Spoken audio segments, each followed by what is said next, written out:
Updating your profile details on KodeKloud is a straightforward process. Follow these steps to ensure your information is current and accurate. Step 1. Login. Visit the KodeKloud website and log into your account using your registered email and password.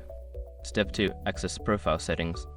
Once logged in, navigate to your profile by clicking on your profile picture or username, usually located in the top right corner of the page. Select Profile Settings from the drop-down menu. Step 3. Edit profile information. In the Profile Settings section, you will see various fields such as your name, email, and bio.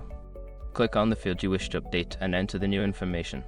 Step 4. Save changes. Don't continue before doing this. A lot of online accounts end up exposed to breaches without people even realizing it. Use SROC to constantly monitor your email and accounts and get alerted immediately if your information gets leaked online.